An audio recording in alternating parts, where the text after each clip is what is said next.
Line News. Doug Gottlieb Show after mine, Fox Sports Radio. The Duggar here on a Thursday. Greg Cosell, 30 minutes. Can't wait for that as well. So, listen, you played college basketball, big star at Oklahoma State. You have incredible connections in Oklahoma. I saw, who's the Jim Ross, the wrestling announcer? I saw he lives in Oklahoma. He's got like 200 acres out there, and I saw him this weekend. He goes, I love you, but nobody likes you in Oklahoma. So they like you, and they trust you. If I criticize Baker, I'm just a jerk. But I said this to start my show, just to reacquaint the audience 30 minutes ago, that a lot of this Baker, he's a head coach. You can't move the every year. The schedule's tougher. OBJ missed camps. And frankly, a wedding in the offseason and 27 national TV commercials and 4 big interviews. Lamar didn't have any of that and changed his body. There's been a little distracted thing with Baker. That's my takeaway. You've watched him play. He's not as accurate. What's wrong? I think our expectations are through the roof, right? There's a reason that, as you pointed out, I've pointed out, he wasn't the #1 prospect on most people's boards. Right. There's a reason that he was a walk-on. Now, we could go deeper into the story. He had scholarship offers, not to the places he wanted to go. Sure. But there are reasons why he was evaluated as such. He is small. Okay? He isn't a prolific athlete. And there are some questions as to whether or not he can push the football down the field. And what I was told when he came out to the draft was if you surround him with a high level of talent like he had at Oklahoma, his leadership, his ability to process. But if you go back and look at Monday Night Football, he was not good. Yeah. He just wasn't. He wasn't to our level of expectation in terms of processing the changes that the Jets were making after the snap of the football. Now, some of that you get over years, but some of that is a little bit disappointing. I think there's a couple levels to it. One, we do this with second-year quarterbacks. I'll ask Joy. Joy, you don't have children of your own. What do you think the toughest age to raise little kids is? That's a good question.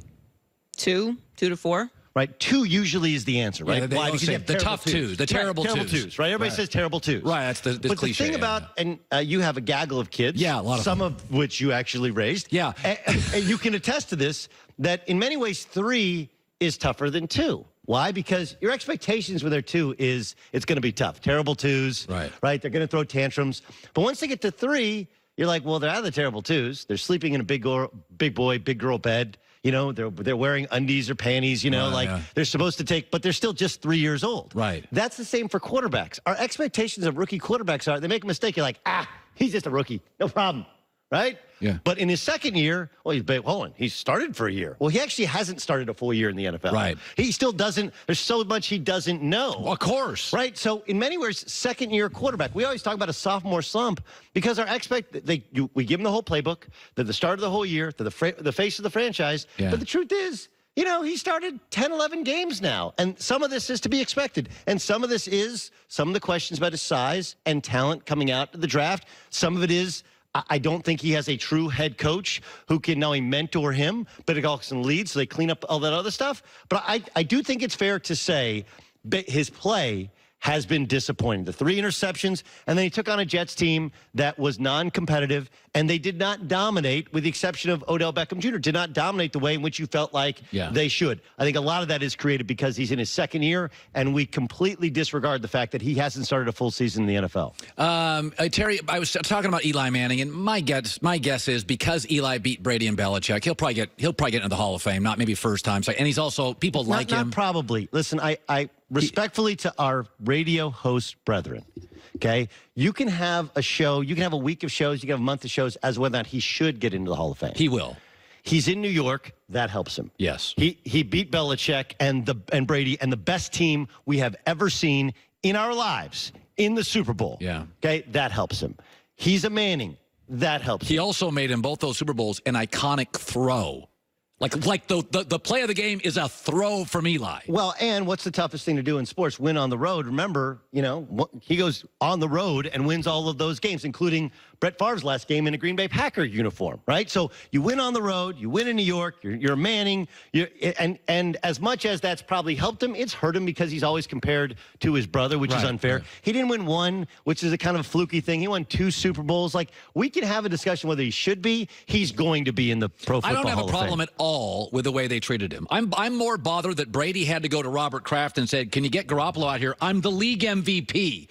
And I still take a pay cut. That bothers me more than Eli, after 4 years of bad football, saying, we love you, but we got this kid, and we're going to elegantly move on. He sounds like you. He looks like you. He talks like you. He's you. Right. It's almost respectful. We drafted the next you. Right. And very respectful. Well, look, I don't. If he had a problem with it, he didn't see it coming. Remember, the news yesterday was not just that there was a quarterback change being made, but he wasn't going to waive his trade clause. Trade clause. He's in it. He's going to stay. He's going to be a New York Giant. He's not going to move his kids, and he's going to buy in. And we'll probably see him later on this year with that offensive line. There's a good chance that Daniel Jones gets hit, gets dinged up, and he gets thrown back in there. I don't think there's. I think the timing is a little bit curious. And I think the Giants. It's hard to replace a Manning. Because, look, the last guy who tried to do it, everybody got fired, right? And maybe it's because they replaced him with Geno Smith for a week. Everybody got fired. But to Terry Bradshaw, respectfully, like, you don't pack your things up and go home. When you want to be football royalty, when you're a Manning, when you're supposed to do things the right way, that includes taking this and deal with. Remember, Peyton, truth be told, got benched. For Brock Osweiler. Right. Now, he came back and remarkably was healthy for the postseason and limped his way to the finish line. But I think that's not the way the Mannings believe it should be handled. And if Eli Manning wanted out, he had his chance yesterday. He would not waive his no-trade clause. It's so do we have the Nick Saban? Is it a bite or is it I want to in fact, I'm going to take a break because I want to ask you. I actually think Cleveland's going to beat the Rams this weekend, and I'll tell you why. I'm going to take a break, come back with Doug. Nick Saban said something about his NFL history. I thought it was fascinating. I want to address that. And what do we make of Lamar, who, by the way, may be the best young quarterback in his division? We don't know yet. I think we'll discover a lot with Lamar, who, by the way, faces Baker here in the next few games. Doug Gottlieb coming back. Don't go anywhere. 75% of people in America, kind of an astonishing number, are not satisfied with their underwear. I, of course, am because I wear Tommy John. For years, I didn't wear any. Weird, I know, not really a topic of conversation at work. I just wasn't happy with the stuff. And then I found Tommy John, the loungewear at night, the T-shirts. It's great. Over 7 million pairs have been sold. Revolutionary, softest stuff on the market. Never shrinks, ever. 750 products online. Polo shirts, apparel. Ladies, after 2 years and countless hours, they now have the Tommy John women's bra. Awesome. Best on the planet, they're saying. If you prefer, they have 1,200 retail outlets in America. They got their stores as well. Go to TommyJohn.com right now. Code HERD, H-E-R-D, for 20% off. Stuff is good. 75% of you, literally as you walk down the streets in America, are thinking to yourself, hey, I'm hungry for lunch, and man, I'm dissatisfied with my underwear. You can